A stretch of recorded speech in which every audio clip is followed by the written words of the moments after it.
Bonsoir à tous, merci d'être avec nous sur La Première. Voici les titres de l'actualité de ce dimanche.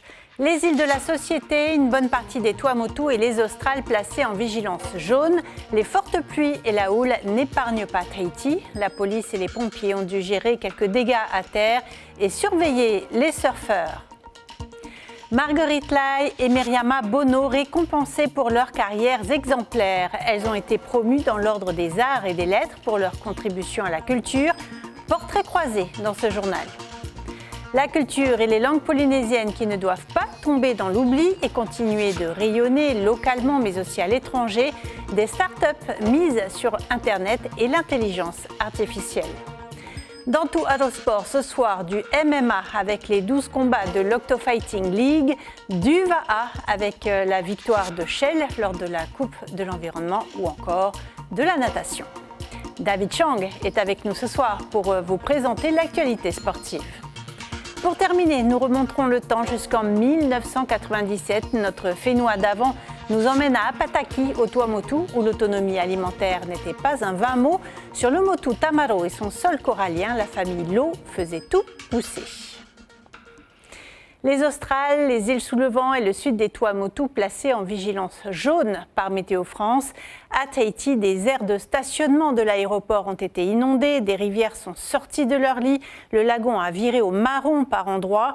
Quelques dégâts ont été identifiés par les forces de l'ordre, toujours sur le qui-vive en cas de mauvais temps. Reportage de Théophane Teritua, Teopo Fatupua Ave, Belinda Tumatariri sur des images de Sandroli et Teivaribé.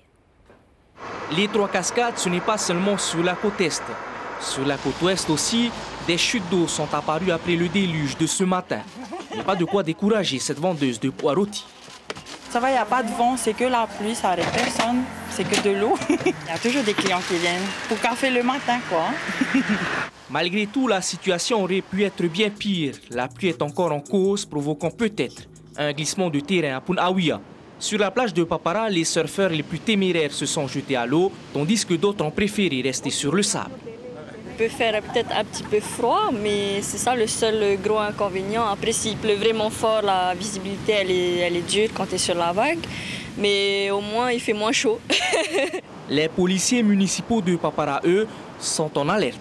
Là, il y a toujours ceux qui n'écoutent pas, qui ont quand même, qui prennent le risque et tout. Et donc, du coup, on est là justement pour faire un rappel par rapport à ça. S'il faut, on alertera justement Tamanama et nos supérieurs justement par rapport à la situation. À Hitiautera, même les coqs semblent attendre le retour du beau temps. Après les chutes d'arbres survenues à Tiare en milieu de semaine, policiers municipaux et pompiers restent mobilisés. Avec la grosse pluie qu'il y avait eu avec les vents forts, donc, il y avait 4 falcata qui sont tombés, donc qui avaient carrément bloqué la sortie du tunnel côté propriété. Donc pour cette intervention-là, nous avons fait appel au service de l'équipement, qui par la suite ils ont envoyé des engins lourds pour pouvoir retirer tous les arbres avec des bûcherons. Pour ce professeur de surf, la pluie n'est qu'un détail. Si l'orage est au-dessus de nous, là, interdiction, parce que ça peut être dur ça peut être dangereux de rester sur l'eau par des temps orageux avec la foudre. Et après, juste le fait que s'il pleut trop, les rivières débordent et l'eau est sale et ça peut être, on peut choper des petites maladies, des otites, des trucs ou voire plus graves.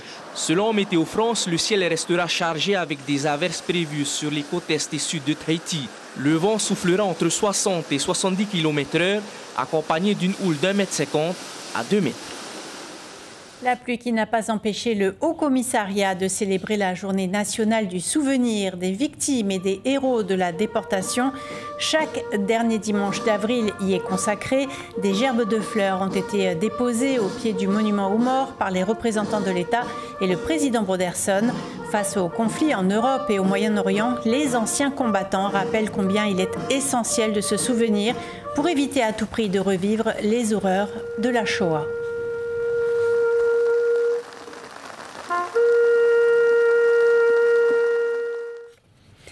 C'est une distinction officielle décernée par le ministère de la Culture. Marguerite Lai sera la première Polynésienne officière des arts et des lettres.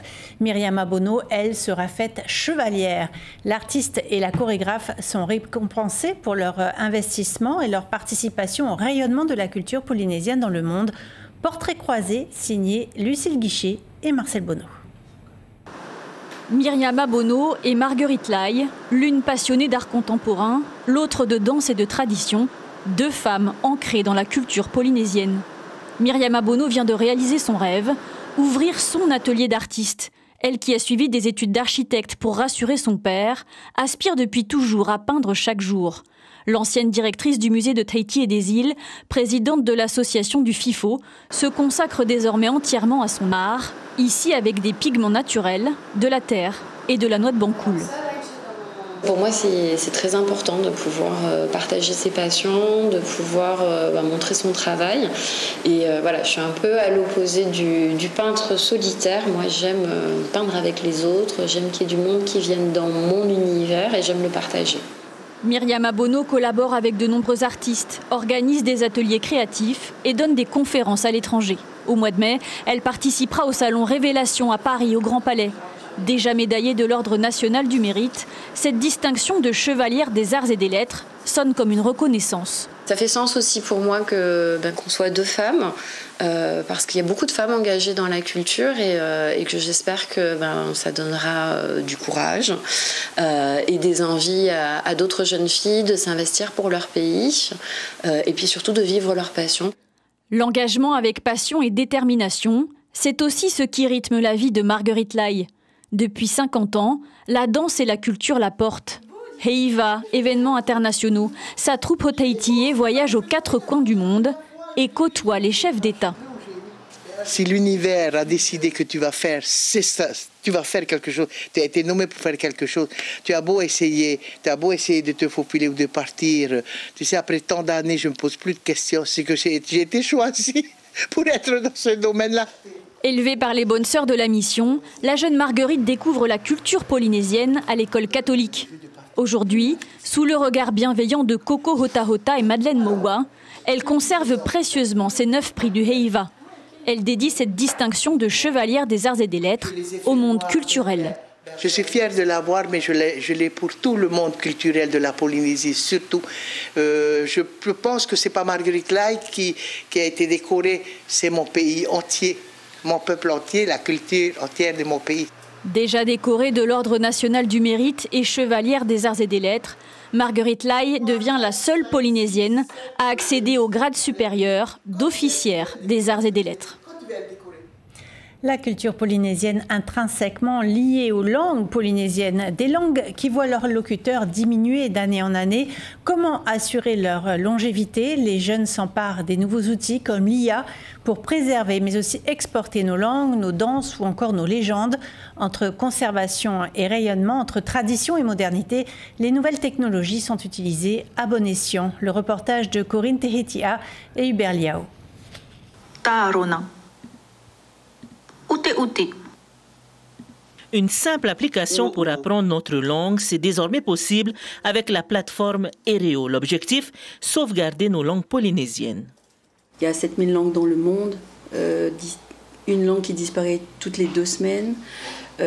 Et pour, on va dire, pallier à cette disparition, parce qu'il y a un manque de locuteurs, il y a une difficulté d'apprentissage, on vient apporter une solution de digitalisation. On va permettre à la langue d'être bancarisée et d'être disponible sur des applications mobiles. Actuellement, la plateforme héberge 14 langues avec 30 000 utilisateurs par mois. L'objectif pour Heiura et son équipe ont digitalisé 400 d'ici 2027. Ma petite contribution, c'est d'aider en tout cas nos langues à nous et puis les autres langues du monde à pouvoir exister, parce que je crois qu'un monde sans langue, sans inclusion, sans diversité, c'est pas un monde dans lequel, en tout cas, moi j'aimerais que ma fille grandisse. Oui, pour l'instant on n'en a plus en stock, mais on devrait en recevoir d'ici la semaine prochaine. On est dans la période du Heiva, là, tous les groupes se préparent, on est vraiment à fond sur le plan local et après, plus tard, on va se focaliser sur le marché international. De son côté, Hereveil utilise aussi les moyens modernes pour vendre ses costumes de danse traditionnels aux associations et groupes de Ori Tahiti dans le monde et faire connaître notre culture. On a côtoyé pas mal d'étrangers qui, eux, avaient du mal à trouver de la matière ici pour pouvoir ramener chez eux. Donc, c'est comme ça que on s'était dit, il faut absolument faire un site internet et se mettre sur les réseaux sociaux pour promouvoir en fait nos produits. À l'Université de la Polynésie, des chercheurs travaillent sur une intelligence artificielle, un outil qui permet d'accélérer la collecte des données de langue en danger. Tu as des linguistes qui vont récupérer de la donnée, puis ensuite ils vont écrire des articles, puis ensuite ça va être mis dans des recueils et ensuite transformé en grammaire pour que les apprenants puissent s'en servir, mais ça prend des années. Et on a besoin d'aller beaucoup plus vite que ça, puisque les langues disparaissent, les langues en danger disparaissent à une très grande vitesse. Selon les chercheurs, plus d'1 millier de langues océaniennes sont en danger. La Polynésie française n'est malheureusement pas épargnée. Cette IA devrait être opérationnelle dans 2 ans. Elle sera peut-être la réponse à cette problématique. C'est dimanche et c'est l'heure de notre Touar au sport avec David Chang.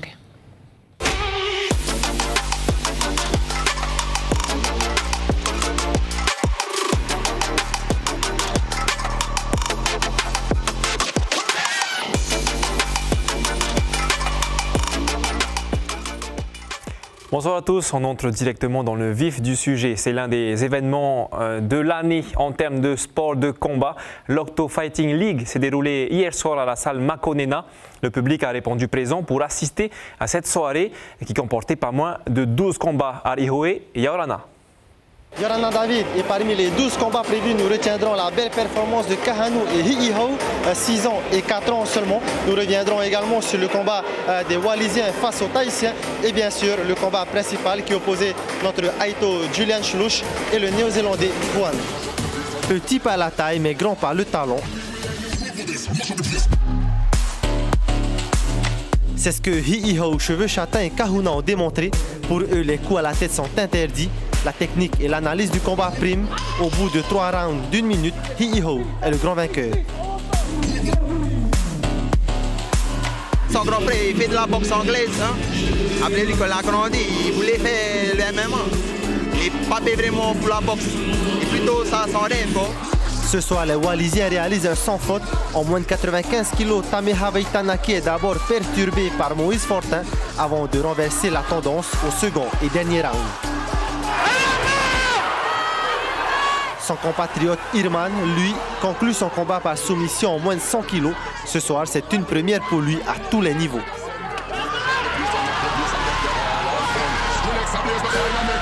C'est une première expérience personnellement. C'est la première fois que je combats, c'est la première fois que je viens à Tahiti. Et c'est la première fois que je gagne. Axel Vinet, le 3e Wallisien, est opposé à Heyar Hiroi, qui fait le choix d'une stratégie en lutte, mais pas suffisant face à l'expérience d'Axel, qui est à l'initiative du déplacement de Wallis au Fénois. J'ai envie de proposer de nouvelles opportunités à la jeunesse de Wallis, leur montrer qu'il y a autre chose que la violence dans la rue, ou aller boire ou quoi, on peut venir s'entraîner, faire de magnifiques voyages. Dans le combat principal, le Polynésien Julian Schluch est opposé au Néo-Zélandais Juan Rincon. Le Tahitien mise tout sur sa boxe. La stratégie paye au 3e round. L'arbitre arrête le combat. Au début, il était toujours vivant, je voyais dans ses yeux, il était toujours là. Mais après, quand je donnais certains coups, le bruit qu'il faisait, son souffle, je sentais qu'il suffisait encore de quelques coups, après il va lâcher. Oh. Prochaine grande rencontre de MMA, la Tahiti Fighting Championship prévue le 10 mai prochain à la salle de Fautaua. Cette semaine, il y a eu aussi de l'apnée, de la course à pied avec le championnat de Polynésie de 5000 mètres et un résultat à l'étranger, le résumé de Raihei Nadjarian. Il réalise des performances à couper le souffle. De nouveaux records au niveau local ont été établis à l'occasion du championnat de Polynésie d'apnée. Chez les hommes, Franck Soutizan décroche la médaille d'or en apnée statique avec un chrono historique de 6 minutes et 25 secondes. Chez les dames, Laura Villiers remporte la catégorie en apnée dynamique avec une distance record de 119 mètres. Ça peut être qualificatif effectivement pour les France et puis à plus long terme pour les mondiaux. L'idée c'est de continuer de grandir et de développer la performance ici en Polynésie. Là, avec un 6,25, ouais, ça peut commencer à être intéressant et qualificatif pour aller aux France découvrir la compétition. Toujours à Tiperui, en natation, la 24e édition du mémorial Diane Lacombe a réuni une 60aine de participants, dont des champions locaux. Pour la première fois, les plus jeunes étaient invités à cet événement. Pour des petits enfants de 6 ans qui nagent le papillon, c'est juste excellent. Et puis au moins ça leur fait aussi découvrir l'ambiance d'une compétition. Et on essaye justement de faire en sorte que l'ambiance soit au top, quoi. Direction le stade de la Punarou à l'occasion du championnat de Polynésie du 5000 mètres piste. Chez les hommes, Damien Troquenet remporte la compétition avec un chrono de 16 minutes et 33 secondes. Chez les dames, Amandine Matera termine première en 18 minutes et 42 secondes. Je pense que finalement, j'avais peut-être pas tant de repères. Du coup, je me suis calée avec mon coach une allure autour. Et je devais jauger ce qui me restait et j'ai pu mettre ce qui me restait sur les derniers tours. On termine avec cette belle performance de Derby Via à Madère lors de l'Ultra Trail. Après un parcours de 117 km, le Tahitien termine 6e face à plus de 300 participants. Shelva a remporté la Coupe de l'environnement hier matin à Taoné, une course classique qui permet aux équipages de faire leur dernier réglage avant les plus grandes courses du calendrier comme la Tahiti Nui Va'a EDT. Le team Enviropol n'a pas démérité, lui non plus. Regardez. C'est chez les seniors que la bataille a été la plus rude pour Enviropol. Une course dans la première partie disputée en sandwich entre les deux formations de Shelva'a. Le trio de tête se transforme en duo à l'entrée du chenal de la Pointe Vénus. L'équipage B, entraîné par David Tepava, voit l'écart se creuser et ne terminera pas la course au complet suite à une grosse fatigue de Keoni Sulpice. Comme il revient aussi de maladie, hein, il avait 5 jours, 6 jours malade, il a mis que 3 jours, c'est ce qui fait qu'ils ne sont pas vraiment au top physiquement. Et puis quand c'est intense la course, que ça arrive. Oui. Le coude à coude continue en tête de course. Shelva'a et Enviropol décidés à s'illustrer sur sa propre course. Mais au niveau de l'entrée de passe de Taoné, l'écart se creuse et la préparation physique fait la différence. On a tenu longtemps, après il ne faut pas aussi se mentir. Hein. Ils sont plus entraînés que nous. Hein. Donc on a essayé de tenir au maximum. Quand il n'y avait plus le physique, on s'est dit qu'on va compter dessus notre solidarité, hein, dessus notre cohésion. Et parce qu'on sait que quand le corps ne suit plus, la tête, hein, c'est la tête qui décide de tout. Hein. Chez les dames, c'est Ihilani qui termine vainqueur. Et chez les vétérans, 40, EDTVA finit en tête. Il a été choisi avec 3 autres coachs adjoints pour sélectionner l'équipe de jeunes U16 qui représentera la France au prochain championnat d'Europe qui se dérouleront du 28 juillet au 3 août en Arménie. Les joueurs ont suivi un premier stage d'immersion en début avril de 15 jours du 6 au 21 avril. C'était au Pôle de France de Montpellier. C'est la première fois qu'un Tahitien se voit attribuer une telle fonction. Bonsoir Benjamin Tetovira. Bonsoir. Merci d'être venu avec nous ce soir. Alors, vous avez poursuivi une carrière dans l'Hexagone, dans le volleyball.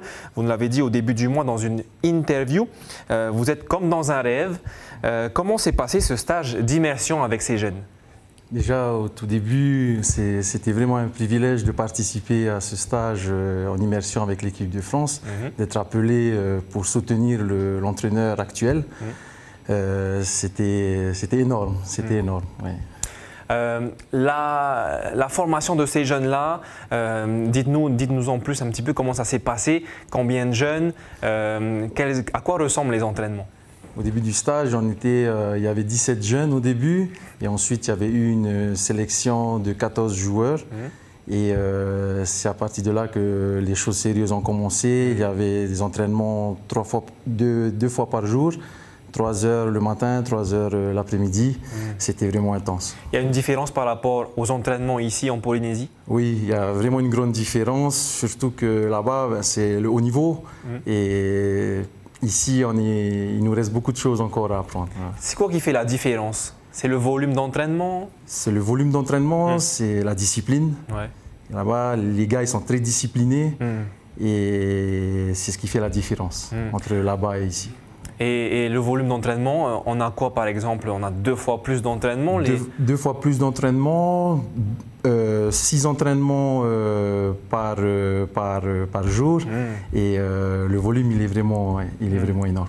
Alors, dernier mot, qu'est-ce qui est prévu là pour vous pour les prochaines semaines avant le championnat qui va commencer en juillet? Début juin, du 4 juin au 14 juin, je pars en métropole pour refaire un autre stage. Et ensuite, vers le début juillet, nous allons faire la tournée européenne pour ensuite entrer dans le vif du sujet, les championnats d'Europe. On vous souhaite un grand faitoito, Benjamin, pour cette aventure. Merci d'avoir répondu à notre invitation ce soir. Voilà, c'est déjà la fin de cette édition. Le Tuaro Sport revient la semaine prochaine. Retrouvez maintenant Sibel Plicha pour la suite de votre journal.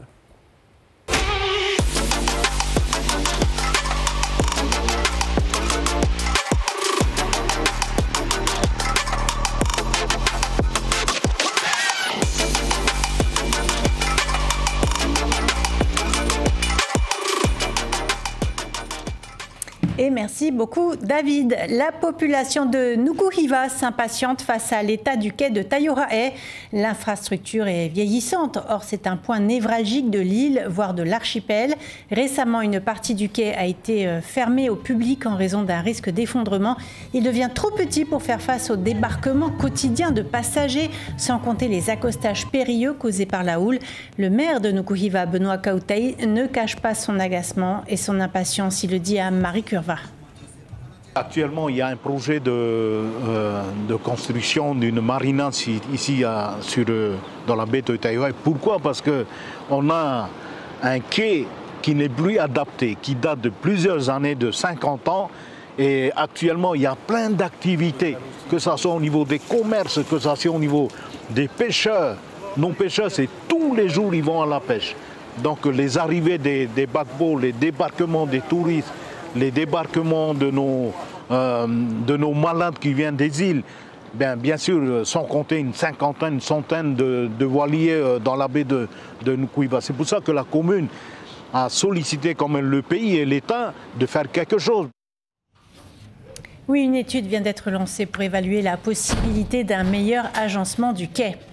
On reste dans les îles, au Tuamotu, direction le motu Tamaro d'Apataki. En 1997, le mot d'ordre de la famille Lo était autonomie, voire même autarcie. Élevage de poules, pondeuses, copras, arbres fruitiers et même culture de vanille. Tout poussait sur le sol corallien de l'atoll, à condition de travailler, rappelait simplement Alfred Lo. Sa famille s'était même lancée dans la perliculture. Le reportage de Tepiu Bambridge.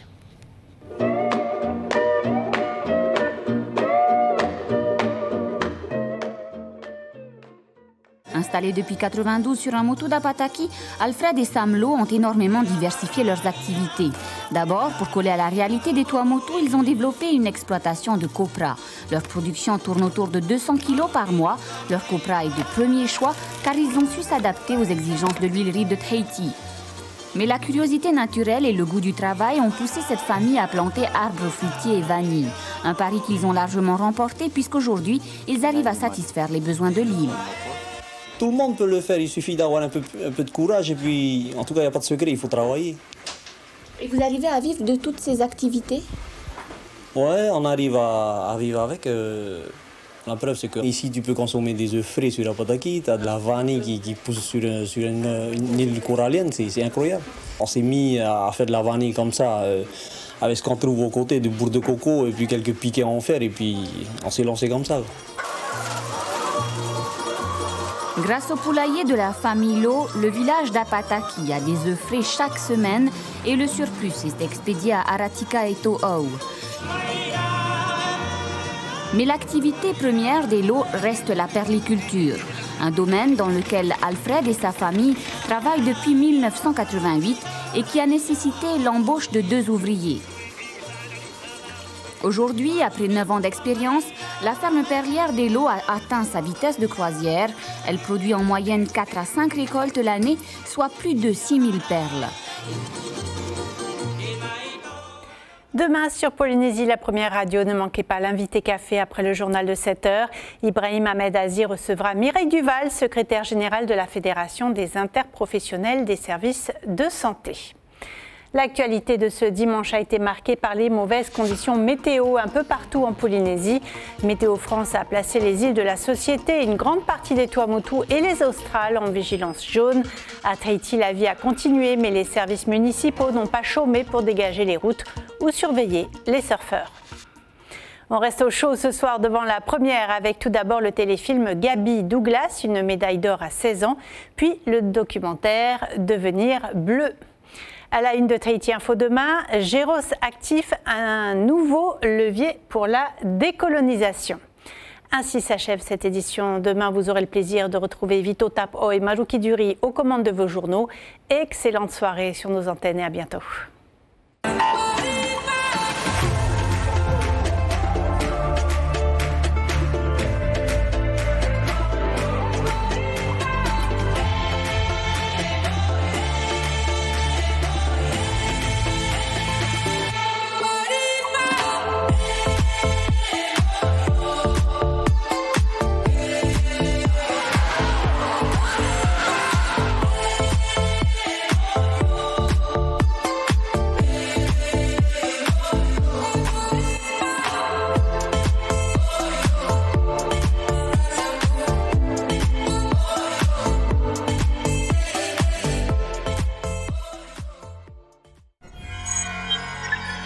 Retrouvez ce programme en replay sur notre site internet.